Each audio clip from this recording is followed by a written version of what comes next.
সৌরভের অধিনায়ক ক্রিজে থাকবে, বাকিরা নিজ নিজ ডাগআউটে ফিরে যাবে। এবার হবে টস।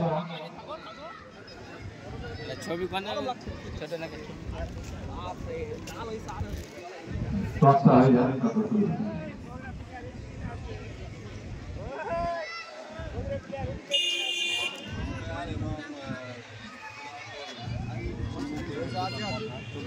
না পয়সা নিয়ে নাই ম্যাক্সিমাম দুজন চাপ করে করতে হবে।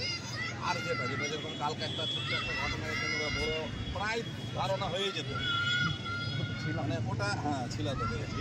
ঘটনা হচ্ছে যে এই ধরনের ঘটনা না ঘটে আম্পায়ারের বিনা অনুমতিতে কোনো মতেই কেউ ব্যাটিং বল করলে হ্যাঁ ব্যাটিং না পারমিশন নিয়ে ওভার ফেন্সে পারমিশন নিয়ে আসবে। কথা হলো যে একটা চান্স দেবো আমরা, ঠিক আছে? কালকে যেটা হয়েছে ওটাই থাকলো, একটা চান্স দিয়ে দ্বিতীয় চান্সে কিন্তু 5 রান যেটা প্লেন দিয়েছে সেটা কিন্তু বরাদ্দ থাকবে। প্রথম চান্সটা যেহেতু কালকে দিয়েছে, আবার এখন বলবে যে কালকে দিল আজকে দিল না কেন? ওটা যেহেতু কালকে দিয়েছে সেটা আজকে বরাদ্দ থাকবে। কিন্তু তার মানে এটা নয় যে আমি ওই নিয়ম ভাঙবো, তাই তো মানে চেষ্টা করবো আমরা সবসময় চলার আর কি। আম্পায়ার যেটা ডিসিশন সেটা ডিসিশন, ঠিক আছে? যদি এটা আমি করিনি তখন মানে প্রতিদিন পূর্বের রেকর্ড ধরে কোনো গল্প চলবে না। আমাকে কেউ কেউ বলছিল, নাম জানি না, বলছিল যে আপনি তো দুদিন থেকে আম্পায়ার করছেন, আগে থেকে না, আগে কি জানি তো, আমি যেটা দেখছি সেটা বলবো। সেটাই আমি তো আগে কি হচ্ছে আমি জানি না, আমি যখন তখন দেখবো না। আম্পায়ারকে অতিরিক্ত ফোর্স করা চলে না। না মোটেও অতিরিক্ত না, করছে অতিরিক্ত কি মোটেও না। কোনো কথাই বলে শুধু ক্যাপ্টেন এসে কোনো সমস্যা হলে এক কথায় আম্পায়ারের সঙ্গে কোনো এক্সকিউজ চলবে না। আর আম্পায়ারের সঙ্গে যদি এসে কোনো প্রবলেমে কথা বলতে হয় সেটা শুধু ক্যাপ্টেন আসবে, আদার প্লেয়ার আসবে। এমনি কোনো প্লেয়ার জল খেতে চাইবে কমিটির দিকে বোতল দেখাবে, আমরা নিয়ে চলে আসবো। হ্যাঁ মানে নিজের ডাগ আউটের আম্পায়ারকে বলবো, আম্পায়ার ডেকে দিয়ে দিবে, ঠিক আছে? তাহলে ওটা বুঝতে পারলে যেটা কালকে সমস্যা নাম আছে।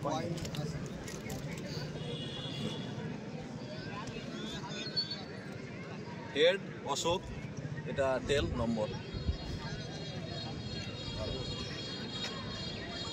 কল করো, জোরে কল করবে, পিচের মধ্যে থাকে একটু। হেড টেল হয়েছে, টেল আছে, টেল।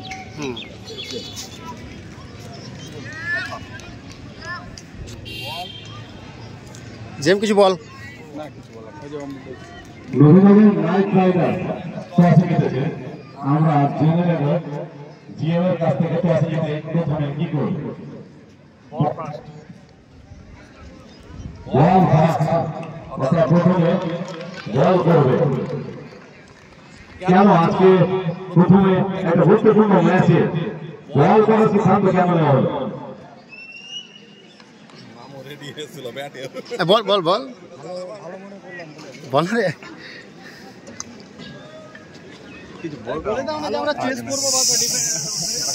ছেড়ে লেফট করলাম। আচ্ছা কত রানের মধ্যে বিপক্ষে আটকে রাখার চেষ্টা করবে?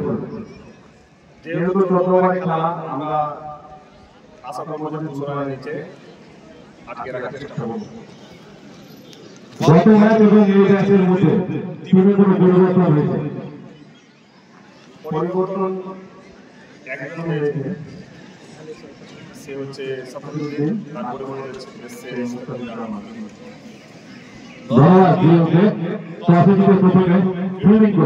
আমরা জেনে নেব এখন তারা ইলেভেনের অধিনায়কের কাছে প্রথমে ব্যাট করতে হবে। কোনো সমস্যা? আমাদের কোনো সমস্যা নেই, আমরা ভেবে নিয়েছিলাম যদি আমরা টস জিততে পারি তাহলে আমরা প্রথমে ব্যাট করব। সেই সময় আমরা ব্যাট পেয়েছি, আমি মনে করি আমরা ভালো খেলব। প্রথমে ব্যাট করতে হবে, যদি এই মাঠে কোনো রানই কিন্তু সেভ না, তারপরে আমি জিজ্ঞেস করবো কত রান টার্গেট রাখার চেষ্টা করবো।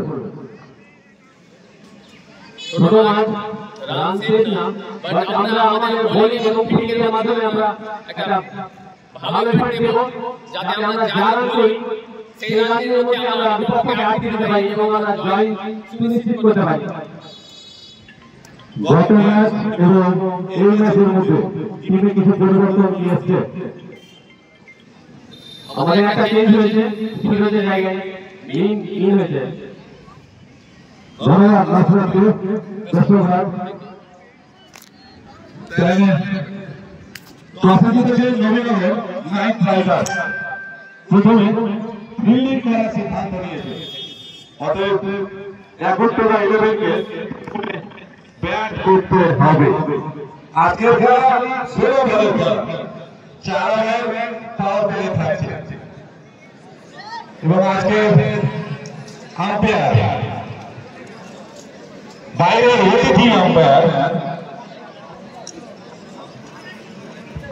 সাহেব এবং সামিম।